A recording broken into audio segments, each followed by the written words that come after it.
Hi everyone and welcome to the Tormek live sharpening classes. It's great to be back as always. It's fun to see people commenting from all over the world already. We are very humble for you following us episode after episode. Today's episode will be about the basics of honing. And through these sharpening classes we have always emphasized the importance of honing. So we thought we would look a bit more in depth towards the honing. It's live, so whatever may happen, but it's also an advantage because you can ask your questions and we try to answer them as best as possible. I've seen you already fire away a couple of questions. Some of them will be answered during the show, so we will try to answer all questions, but we don't answer them right away. But during the episode, we will talk about some of the questions you already asked. We should present ourselves. That's, as always, my name is Sebastian, and I'm responsible for Western Europe, Australia, Africa, Middle East, Australia, New Zealand, and so forth. You might know it by now. With me, I have my colleague Wolfgang. Yeah, Wolfgang, and I'm also, like you, sales manager, but for Central and South Europe. So from Germany down, Italy, and then all the way eastward to Turkey, Greece, and Israel. Great. And behind the camera is Victor. Welcome, Victor. Great. So we will start the episode about talking about honing, why we hone, about burr, and so forth.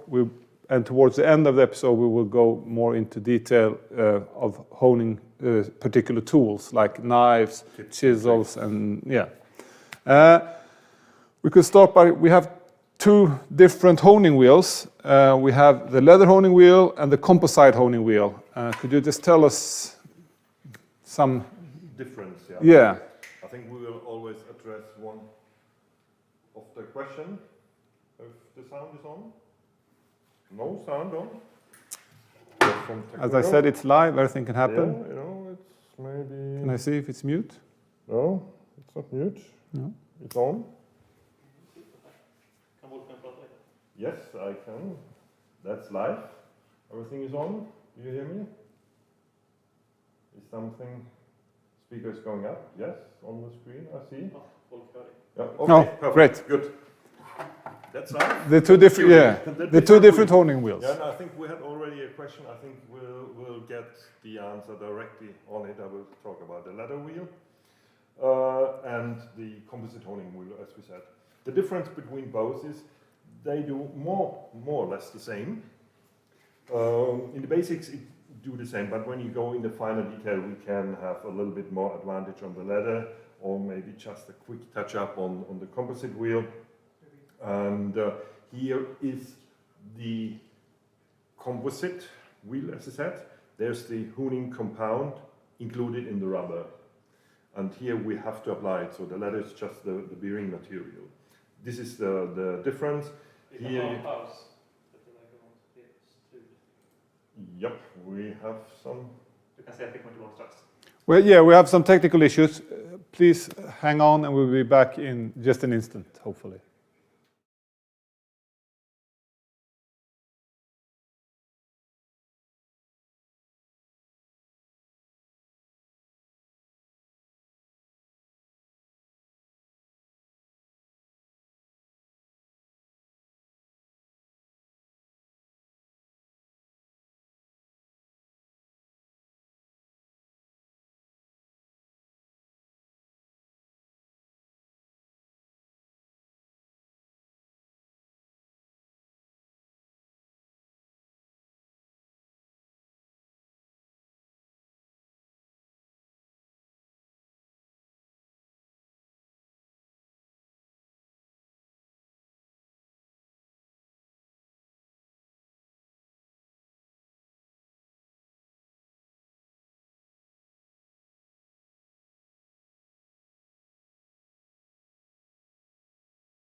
Hello, we are back.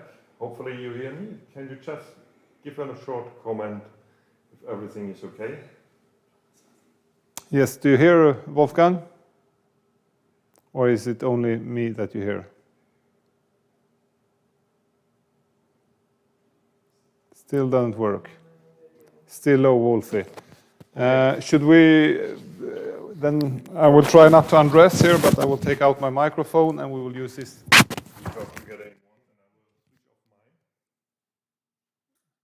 And we solve the issue that way. Then I just switch off. Not to get Sorry about that, but we'll make do, I hope. Wolfgang, here you have the microphone. Okay, so then we talk in that way. I will maybe just Put it there. in that way, so that we're a little bit free. So we talked about the ladder and the composite wheel. So the difference was, just a short recap, here's the compound included in the rubber, so you don't need to apply anything. The finish is nearly polished, when you maybe a little bit silky to polish, depends on the steel, of course, and the pressure you use. But what we also discovered, when you apply a little bit, I have to be careful for the wire now, for the cable, just a little bit water on it, or with a sponge, then you have a little bit less friction also, and you get a little bit more shiny surface. But it works also absolutely fine on the dry way. And then the ladder wheel, there we have a few questions. I will answer them through the explaining now. This is the basic, so it looks when you get it. You apply first time the oil, about 2/3 of the tube when you get it, and let it soak a little bit. It should be moist but not dripping. And then you apply our honing paste, the PA70. Just a little bit on top, take a chisel, machine on, and just massage it more or less into the ladder, and then you are fine. And then after a while it gets, this is quite new still, but it's getting black, and after a while black, nice and shiny. And you don't need to maintain in another way then. After a while you have maybe a little bit a thicker layer of the paste, which is used and doesn't give you any polishing effect, and it's just feeling like rubber or like a candle wax, and it's disturbing. Then you take just a knife, the back of a knife or a chisel on the side, machine on, and then just scrape it off to the ladder. That's it, and then you start apply new paste, and you're fine. You don't need additional oil again, because it's enough oil in the paste. If you have too much oil on the wheel, also the sharpening particles, the compound will slip through, and you're polishing and sharpening. It's like a sharpening, but the polishing effect is nearly zero. So the best effect is when the paste is going even nearly to the dry status. You get a best polishing effect. Maybe it happens that the machine stands on a window in your workshop and it's getting really dry, and maybe you have really dry air. Then maybe you need to apply a little bit more. Maybe you have, after a year or so not used the machine, that feels really bone dry. Normally it's enough to apply the paste, as I said, but if you think a little bit oil is good, you can apply oil again. If you don't have our Tormek oil, which is supplied with the machine, you can use any sewing machine oil, an oil which is not hardening and a low pH level. So that's fine, absolutely. You get it for a few euros or dollars, wherever you are, mostly in the supermarket. Great. We will come back more in depth on the two different honing wheels. How we use it. Which materials we recommend with honing wheel and so on. Thank you. But I thought we would go back to the absolute basics. What is honing? We talk about honing as something evident, but what is honing? Honing is very important, foremost. And what is honing is just removing the burr or straighten up your edge to get a really sharp tool at the end. Sharpening is only one part, and the honing is the other part. And honing we can divide in another part, we'll talk about it. Okay, great. And when and why do we hone? Why? Of course, to get a really sharp tool, of course. Yes. That is also long-lasting after you have sharpened, or in any case, that can sharpen, that you can cut in general, because it's dull after you have just sharpened on the stone. You need to hone it. And this is, I will show you a little bit a graph here. I've made like a cake. It is just roughly numbers, just to give you a little bit understanding of the complete process from when you start have a dull or damaged knife to the sharp knife or tool, whatever. So it's roughly around 50% is grinding. That means removing material to establish a bevel. When you have the bevel, you go to a next finer grit. Like, for example, you go from a diamond wheel, from the 600 to the extra fine, or from our standard stone, 200 grit, down to 1000 grit. This is around here. This is sharpening, where you get a finer edge. It's around 15% of your time. But then the next big part, this is honing completely. So you can 35, like a third or more than a third of the complete process. It is honing, where the magic happens, where you get really your sharpness. And you can divide it also a little bit in honing and stropping. Depends what sharpening method you use or material you use. Depends on the burr, what we talk a little bit later out, how burr looks like, how it built up, and so on. I think you can raise the mic. Okay, got a little bit higher up. Good. So that means when you have already a tool which is sharp, or you have an established bevel, you need only the little bit sharpening, or like a touch-up. We look here on that graph. That means this part is away, so everything is 100%. So you see, it's 70%. It's only honing. It's only the 30%, 1/3 of your, or not, roughly a third of your time, you use for the sharpening. And for the honing, when you get really your sharpness, this is 70% at the end. So it's, you see, it's really important. This is just to show you how important honing is. The most people think when they sharp on the stone, there you get the sharpness or your work done. But as I said, the magic is in the honing. I think many of the viewers don't have this time sorry, I think a lot of the viewers don't have this time spending on the honing. I think they think that sharpening is 80% and honing is perhaps 20%. They just hone quickly. And I think this in a good way emphasizes how important to put time on the actual honing. Because a lot of people having their kitchen knives at home, they have already grinded their knives and they just go for sharpening. So they then 60% or 70% of what they're supposed to do is honing, and I'm quite sure it's not the way they spend their time always. And another point is, even if you have, for example, your sharp knives, don't wait too long, because that takes quite a long time then. Then it's a quick 3 to 4 strokes on the stone on each side, and then it's even that time in relation to the process, the biggest part, but it's also faster. And sometimes, this is the good way for the composite wheel, it's enough just to touch it up on the composite wheel. Then it is very fast and very quick. And it depends on the result, what you want and for which purpose you have your tool, of course. Great. So the main purpose is to remove burr. What is then burr? Can you tell us more about burr and yeah, different types of burr and so forth? Nice analog today in the digital world. We are not used to it.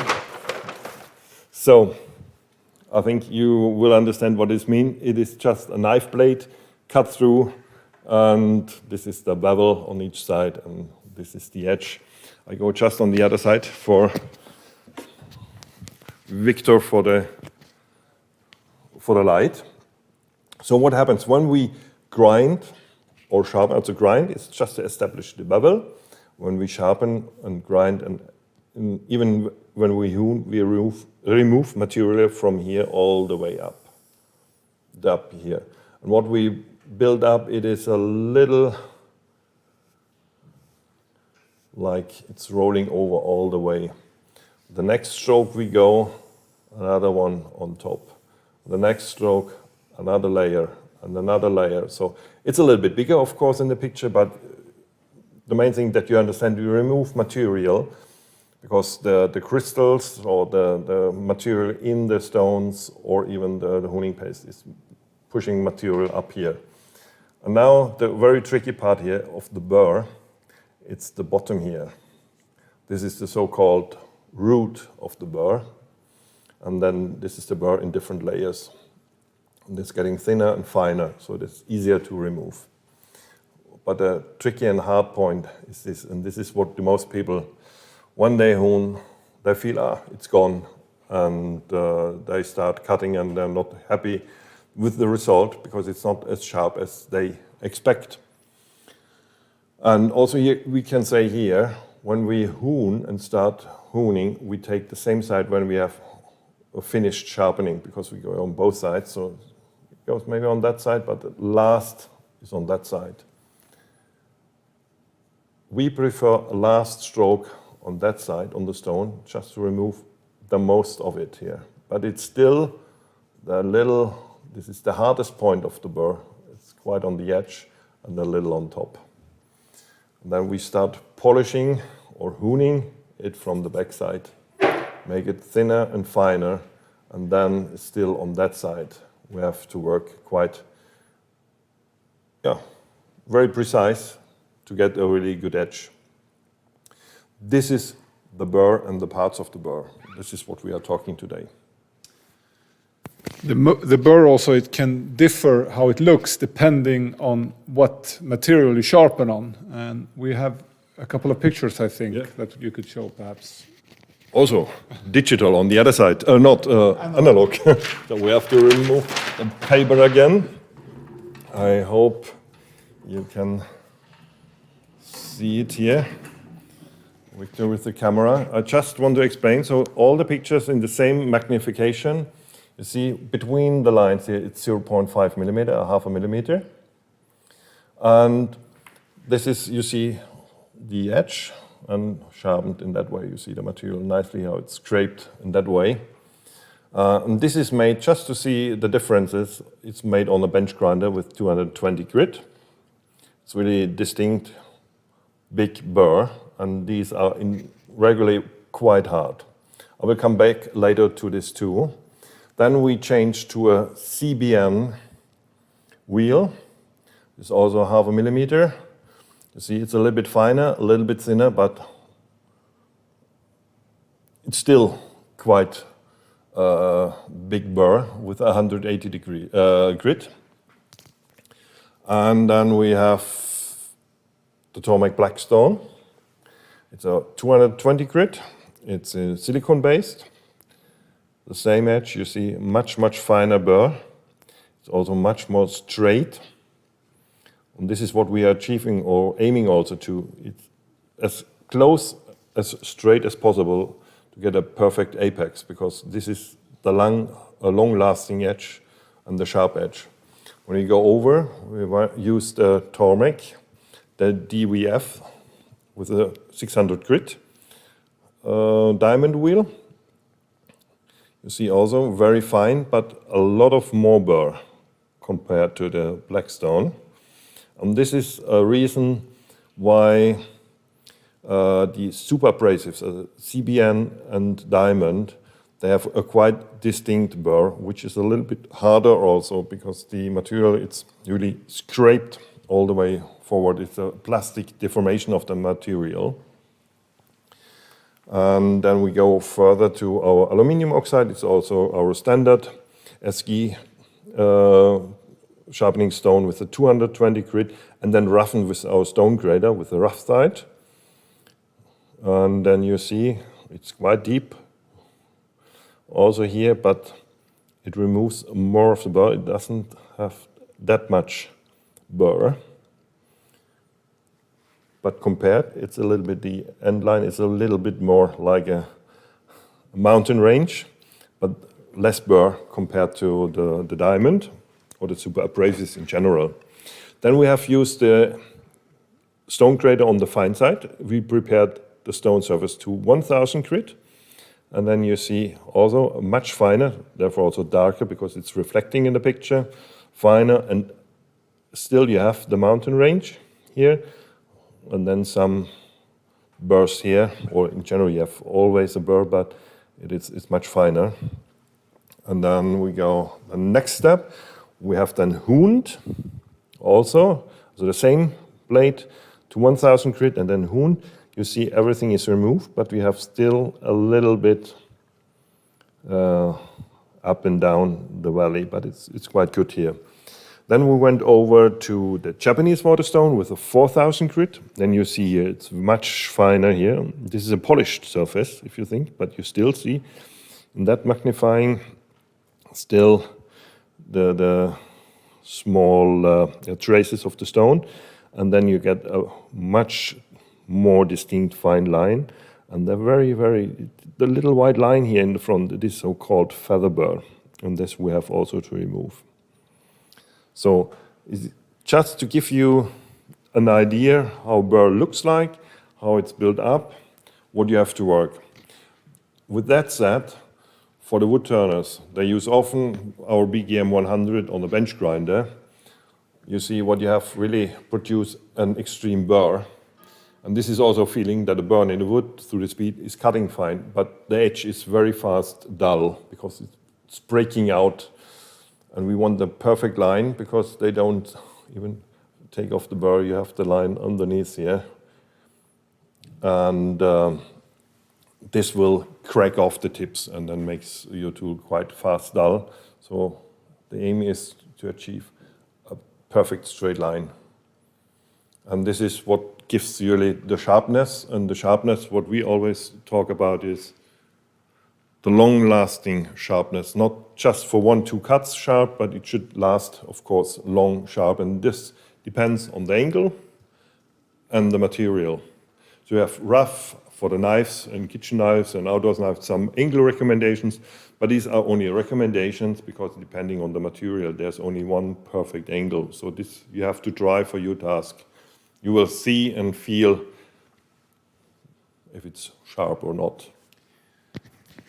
Great. I will let you continue in just an instant. We had a question, I thought, about if there only is burr on one side. And as Wolfgang tried to explain, all the burr will come on one side when you finish sharpening.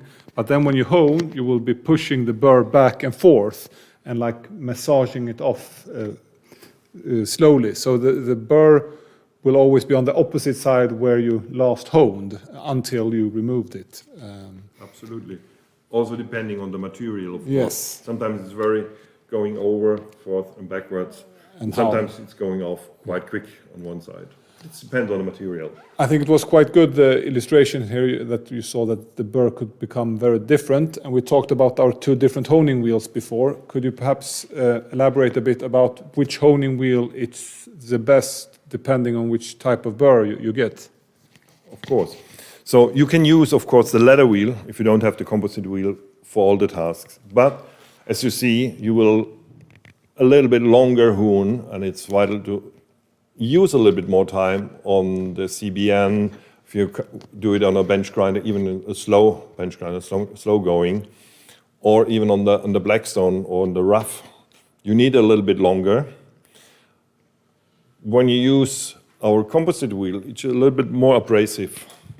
And the process is a little bit faster, but still it can produce, even like here, a little bit of a feather burr. In the end, you can use your leather wheel in the end. Gives you another extra on top. It's always, the finer you go, the finer the edges. So in the end, it's a sharpening process all the way through from rough, finer, finer, finer, finer, finer. So then you're honing and then you're just also deburring, and then in the end, stropping. So you can say, you hone here, and then you strop on the leather, or you stop here with the honing. Depends on the material, and depends how sharp you want your tool at the end. We talk always on the absolute optimum, then you will go from here to the leather too, of course. So that's... Yeah, if you want to go the whole way. Right. That's perhaps for most Exactly. users a bit overkill. Maybe already here stop, and therefore we'll have a follow-up with really in-depth in the details. Yeah. But We had discussions before the episode if this was supposed to be called honing Honing in depth, depth. or basics of honing. So we perhaps somewhere in between sometimes. Yep. Because we know you are out there very eager to learn more and more, but maybe when we overload you with all the finer details with all the science, it's maybe too much. We should establish first the basics, and I think for most people this is already quite.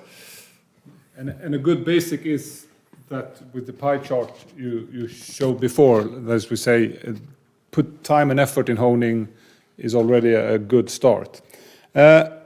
Now we talked about the theoretical part. I thought we would go a bit more over to the practical with small tips and tricks. And I thought we would start with some knife honing. Absolutely.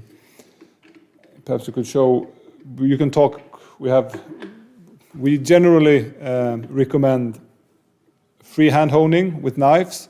You can also hone with the jig, but could you tell us a bit more how? Oh, absolutely. When you just mounting here, to show you also when you have wood carving tools, you can mount 2 of them next to the machine there. It's absolute, you see, it's absolute stable.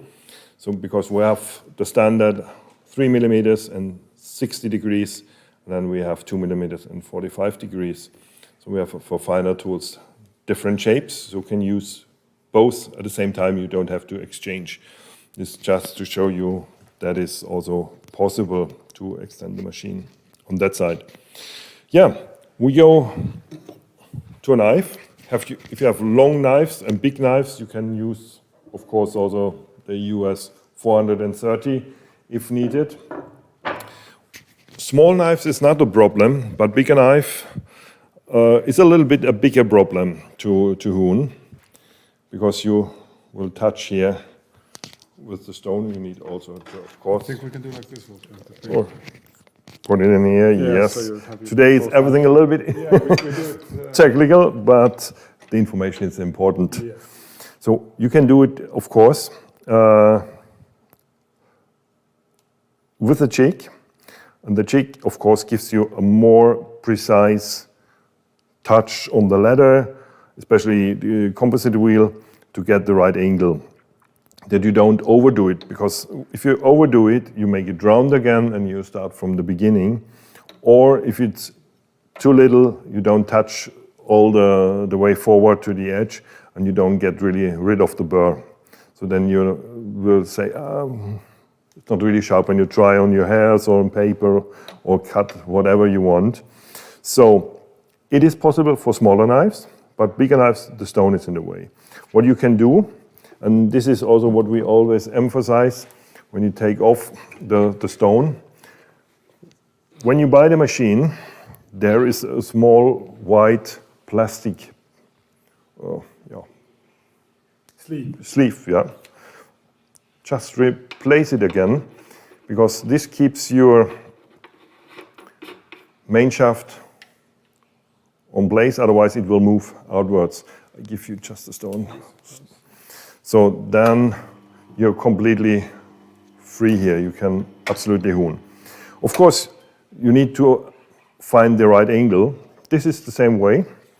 You take your angle master, you go on 220, 225, so one underneath is 220, it's the diameter. And then you choose the same angle as you had for the knife, for example, 15 degrees. Then you will touch precise. You can, this here, you see I have to go a little bit more outwards. You have here adjustment.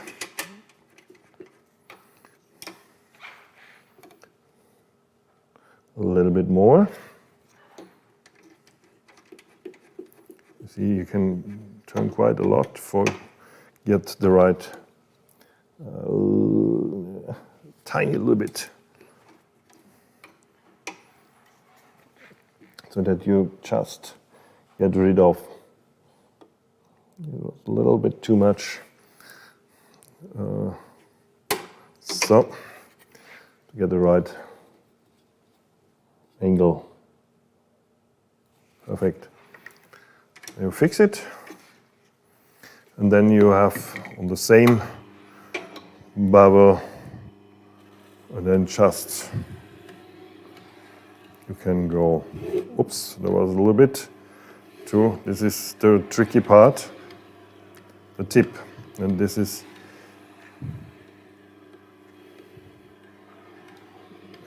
that ways go, or then the other way. And then the next can be difficult, depends on the angle that the screw touches the universal support, the bar here, like here. You don't get it, and you see here get up. Personally, and this is what we do it, just go over here, so it's not in the way. We do it freehand. But when you do it freehand, it's a little bit training, but it is not very difficult. Important is you have a stable stand behind the machine. There are two ways. You go on 12 o'clock horizontally and go just a little bit back, and then you end up on the bevel. Good light is important. What I do, I go mostly a little bit behind 12 and lift it up, have a stable control with my body here, put my hand, I can apply pressure, and then I just draw it over, and I control the movement with my body and even the turn. I go round, because with your complete body, you can much better control the movement, if you see. The other side the same, or you use the screw here. You can, like a grip, hold it, go up, lift the knife, and you are on the edge when you see the burr coming up. It's like a small wire or a little bit dust, or you see it really. You can apply a little bit pressure with the thumb. And you just draw very controlled. As you said before, we recommend freehand honing. Also, the leather is living material, so it makes it quite flexible. So yep. And steel in the knife is very hard, so the risk to round the edge is very small. So you don't have to be afraid to put some pressure on, because we often see people that are not afraid putting pressure on the exactly. on the knife when honing. In the beginning, maybe if you beginner, not too much pressure, because then when you overdo it, fell immediately. But after a few knives, as I said, don't use your best knife in the beginning, just to get feeling. It's like sharpening, and then it's absolute easy. We got a good question from a couple of users here. How do you know when you're done honing? How do you? I do personally go just like very, very slightly on the nail. And if I don't feel anything, it's like butter, then I'm happy. Or you can use a credit card. You can go, I have not an old credit card, you can go on the credit card, hold it again, and as soon as you cut on the edge, on the short side, it starts flipping or it's drawing down. You can feel it. You can destroy it, of course, if you have a very delicate edge. The nail, I think, because you have really good feeling. And then you can cut in paper. You see in paper, if it's a clean cut or you have some small fibers, then you need a little bit honing too. And maybe we come to that here, shaving. But if you want to be macho sometimes, it's, as you said, burr, you can feel the burr when you start sharpening, and the same way you can feel that there is no burr once you're done. Yep. And if you have the slightest burr left, when you pull it along your nail, you will feel it catching it a bit. Exactly. So if it runs smooth as butter, then the burr is it's gone. And even you will feel when you have not done a properly shape, you have a little bit edge in there, or not all the way, the damage knife sharpened all the way through, then we'll get a little hook. You will feel it because you have so much nerves in the fingertip, which is perfect. And when we hoon also, what I've said, when you sharpen here from that side, so the burr is on that side, this is also when you go over here, the burr is on top, you start hooning from that side, not starting from this side, because when the burr is down, it will rip off immediately. We have the burr here, we just... You want to massage it off as softly as possible. Exactly. To not create new scratches. Exactly. And not only do you get a sharper result, as you said before, with a good honed knife, you also get a way more long-lasting result, right? Just think on the pictures. We work here in a really very, very fine micro surface and very fine. So this is the small angles give you that little extra, but you will learn it very, very fast in the way. Great. Should we move on to chisel honing? Yes, the chisel is absolute perfect with the jig. Also, we do it perfectly freehand. We can show you how to do it, but as a beginner, it is good to do it. And even if you have very precise, expensive tools and you want the extreme long-lasting. Come here around, of course.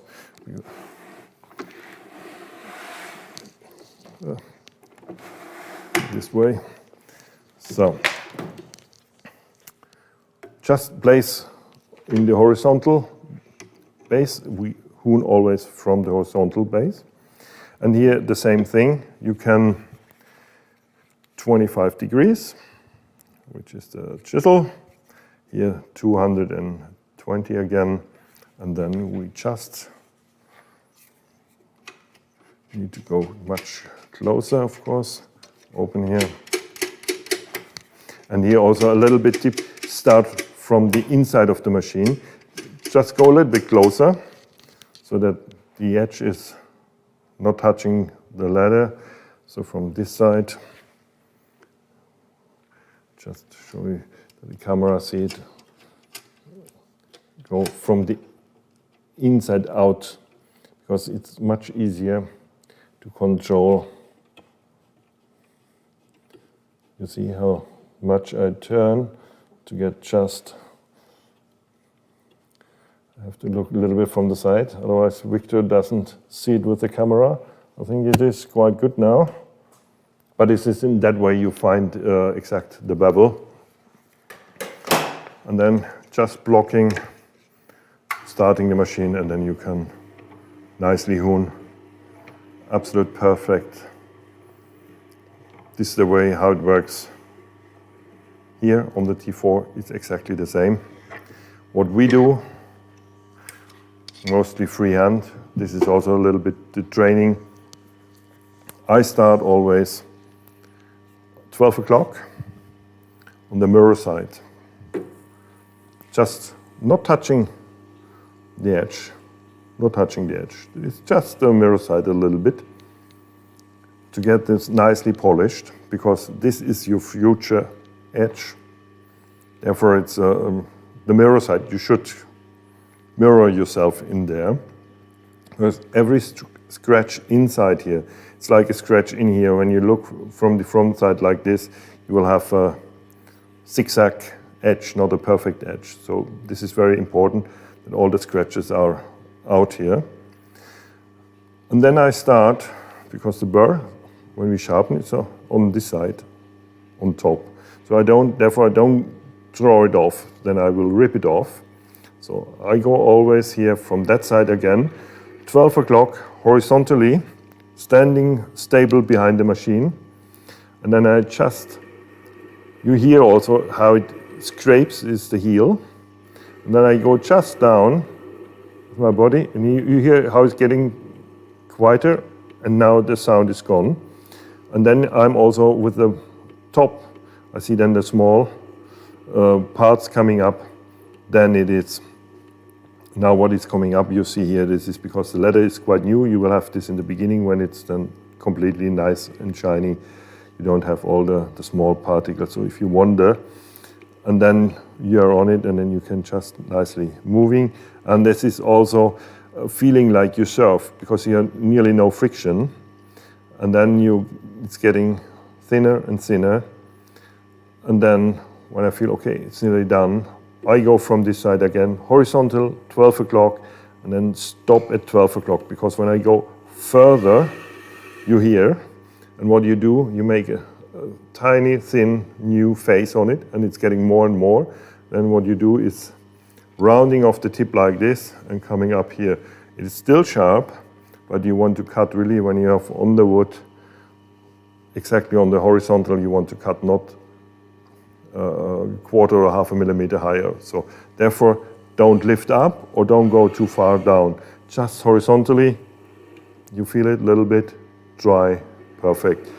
And then that way, when you come, draw down and hold. We had a question of which side to start. I think you said that, but always start on the heel. On the heel. So you start on this side, because we want to massage the burr off as smoothly as possible. And since when we sharpen, the burr is on the back side, we start honing here, and afterwards we go honing there. And try to massage it off back and forth. And this is the best way when you do freehand to land, when you draw it down. You will really feel, you can do it with a dull chisel, just try to get a feeling when you on the bevel, you don't feel anything. It's like surfing. Could you say something about the compound, the PA70? Yeah. When should you apply it? How much should you apply? Do you have any? What we do, it's on YouTube.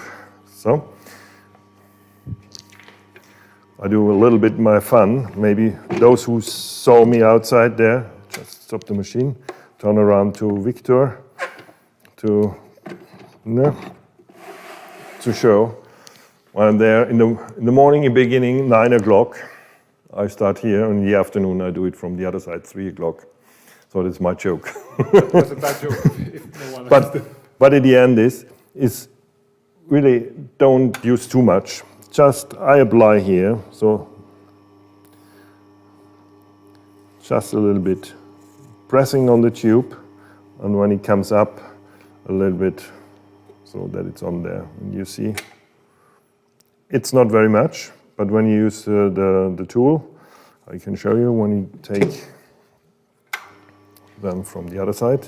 I will turn around, otherwise I will cut in the leather.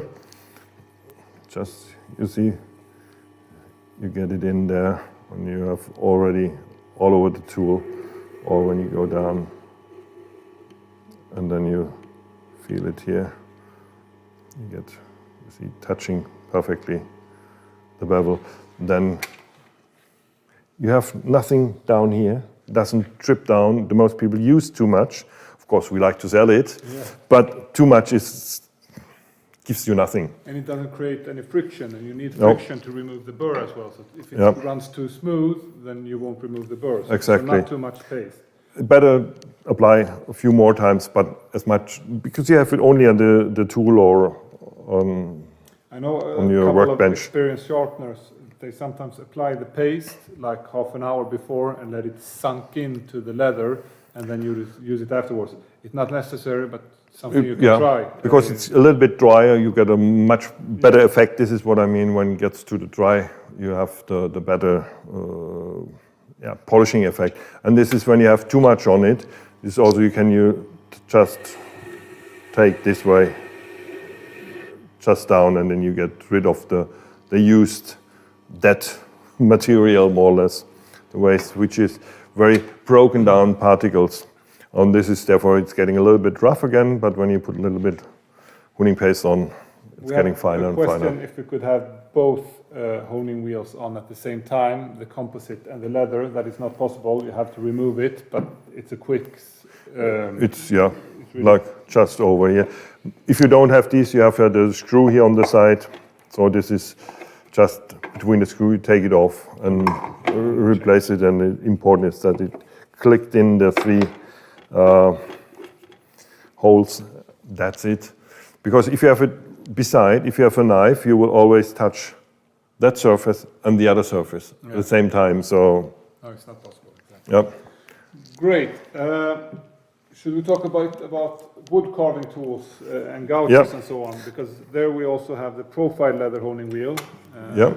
Here you have already the LA120 is 2 of those. Yeah. You put another set on the outside just to show that It is possible. Am I? Okay. Yeah, on the outside here, it's to hone the flutes or the inside of the different tools. And it's called LA120, Profile Leather Honing Wheel. Here you have set 2 sets of them just to show that you can... Exactly, and then just exchange it. I can just open it, and it's very easy. You buy the 124. This is the set with the 2 millimeters and 45 angle, the degree. You just take this apart, you see. This is just the shaft, and then you have the discs on it. You just exchange them. Now it's a little bit on the machine, a little bit more difficult. When you take it off, it is easier, and then that between. Then you have 2 different radius, 3 and 2 millimeters and 16 and 45 degrees of the, no, it's a left, so no. Very easy.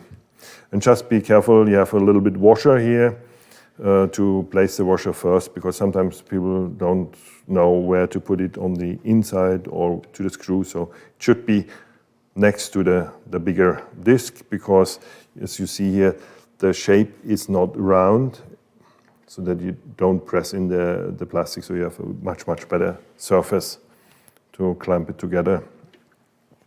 Yeah, and how to do it? If you have goat feet, for example, just in here, you hone it, and then just you can go on this side and this side, just to remove the burr. In the beginning, you see it is not sharpened. We have here repaired it. It's just the silver line here.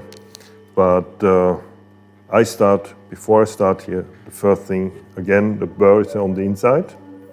I start here from the outside, freehand, back, draw down, have a good pressure here. I use the machine, and here, even there, for get a nice stable grip, and then move down to the edge. And it's the same like the bevel. You will feel, you scratch here, and when you are really on the bevel, then it's soft, and then you can polish it. On the same side, I go from here. You can, even here you see nothing happens. You can go down here and pull it back until then you go a little, you feel it takes, then you're on the bevel. So this is the way, the same thing here. When you sharpen it, the burr is on the inside. Freehand, you can really, on the ladder, nicely back, draw down, and then you go over to the radius. It depends. Here's the 3 millimeter, it's better. This is more for smaller ones. And then go really flat, because also this is curved. Flat in here. Oops.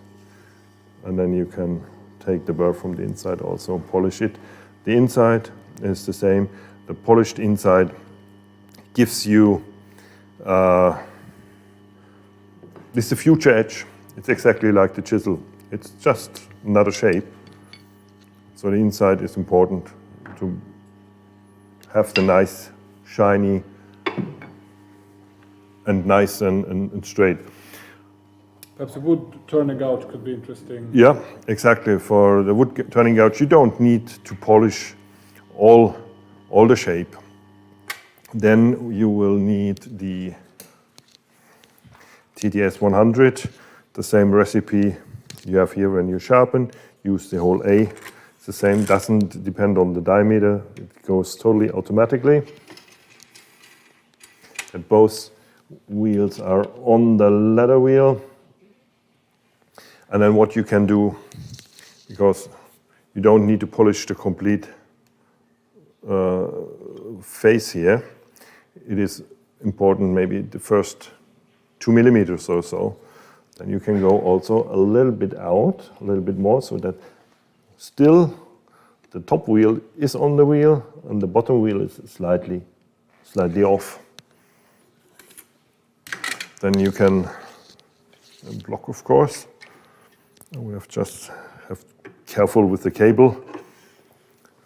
And then you start again, like sharpening, on the side, and just do the same like on the stone. And then you can apply pressure here with your left hand, and with the right hand you just guide, and then you can go over, and then you polish in general the first 2 millimeters. And this is where you cut, so the rest of the bevel, it isn't so important.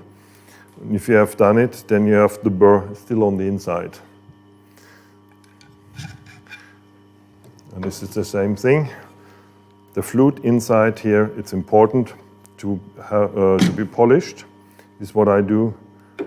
I go in here first, before I touch the front side, just to polish the inside a few seconds. And then what I do, it is 12 o'clock horizontally, just till I touch the front side. And then I a little bit on the side here up and over to the other side.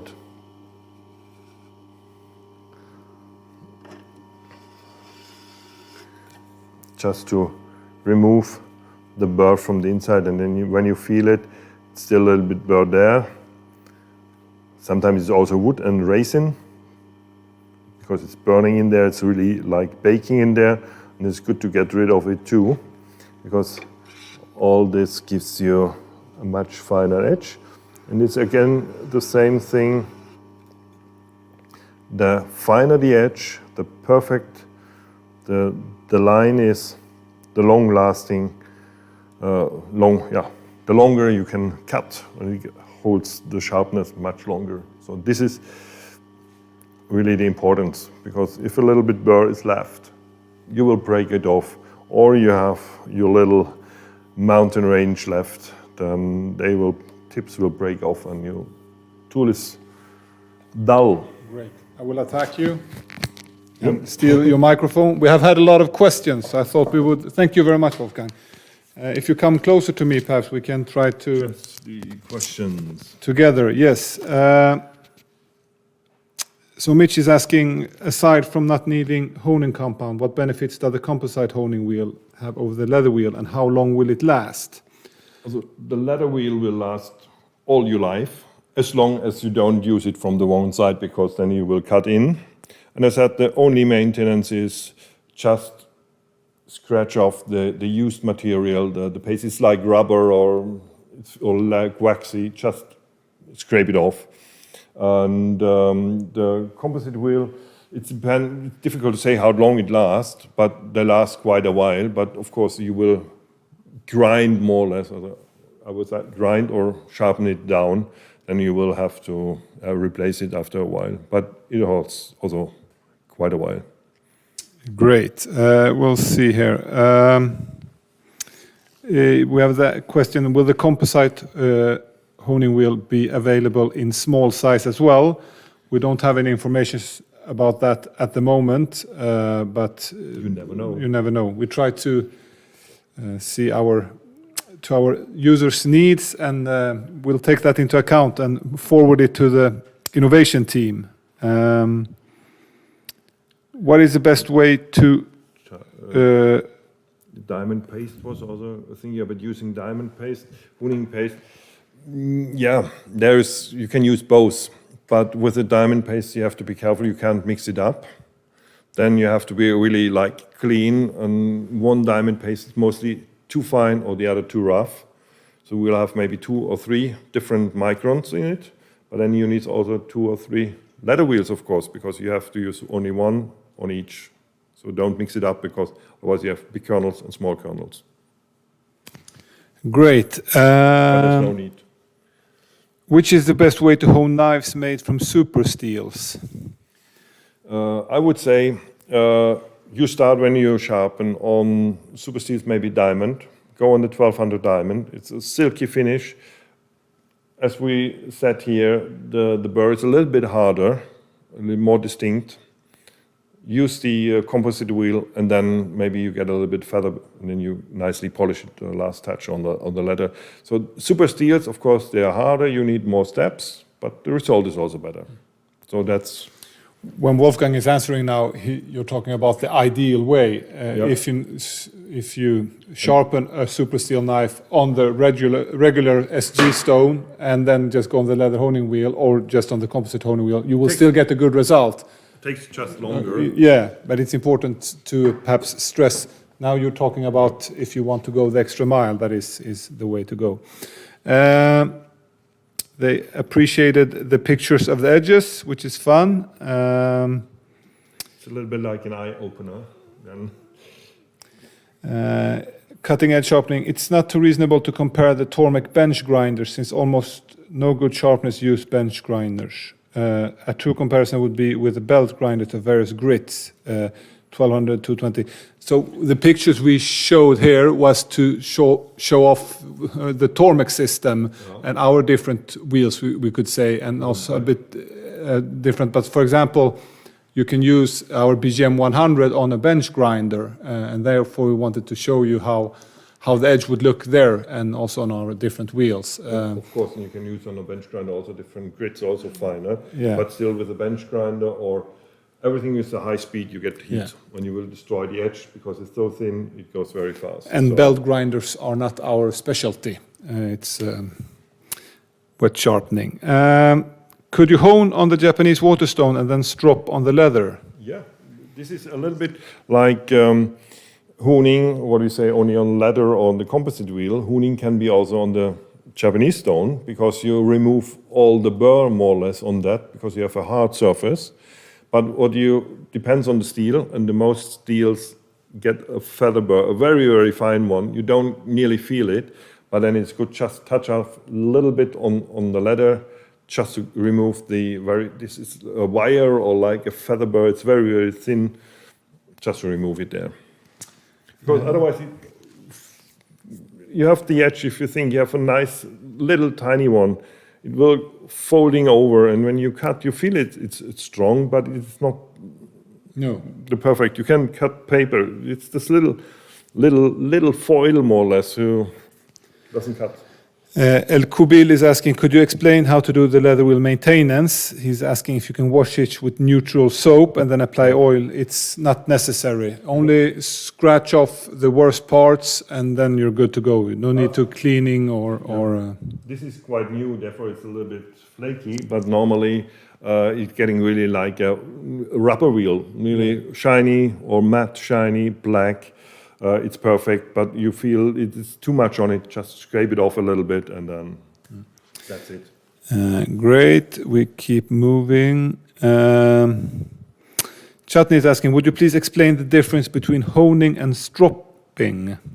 So honing and stropping in the end, for the most, honing is enough. Stropping is then in the end when you, as we said before, you have the Japanese stone, which for the most people it's like sharpening, but this is already, because it's so fine, it's already honing, and then stropping is in the end just for the wire edge or for the feather edge, for the tiny little bit for the finishing. This is stropping more or less at the end.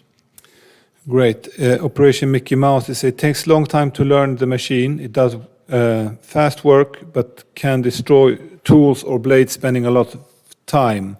I don't feel, if you compare with a bench grinder, this is very safe and you don't destroy the tools much at all, I would say. It's slow going.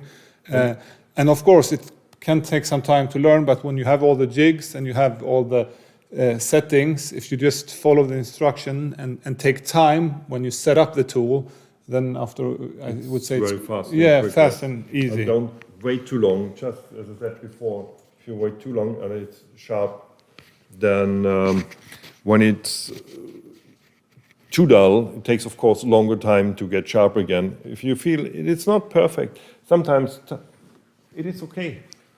A kitchen knife or so, just go on the composite wheel or the leather wheel to straighten up the burr, because it starts like that or folding over a little bit. But after a while, they get brittle, they break out really in tiny pieces. Then you have to re-establish the sharpness again, but you have the bevel. It is just a little bit the sharpness.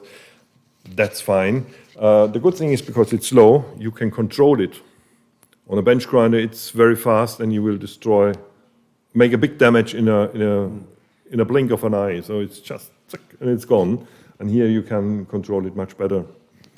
What grit rating are the diamond wheels? We have 3 different grits. We have the coarse that is 360. We have the fine that is 600 grit, and the extra fine that is 1200 grit. So that's the grit they come in. We also have a question if you could hone, if we still hone after the 4000 grit Japanese waterstone, and the answer is yes, we do. As Wolfgang said, you can have some feather burr left depending on the material, so it could be good to go and do a final honing. Also, there is a polishing paste on the honing wheel, and with the polishing paste you give Last little bit of bling bling. Yeah. Even if you get a bling bling on the Japanese stone already in a fine, very over the bevel, but at the end, you don't need to use many strokes after the Japanese stone. It's just 1, 2 on both sides, and that's it. Just to get rid of the tiniest burr. Great. We also have a question. What is the estimate grit, composite, and leather wheel with honing paste? It's very complicated. If we would try, we could say that it's approximately 2,000 to 3,000 grit, or it's compared to that. But when you talk about grit, it's much more complicated than that, because if you talk about grit on a diamond wheel, and the surface is way harder than on the leather wheel, it will give a complete different finish. So it's only talking about grit doesn't give us the full picture. It's and it also the sharpening or polishing compounds here, they will break down after a while. So they're from a little bit bigger ones, you get smaller crystals.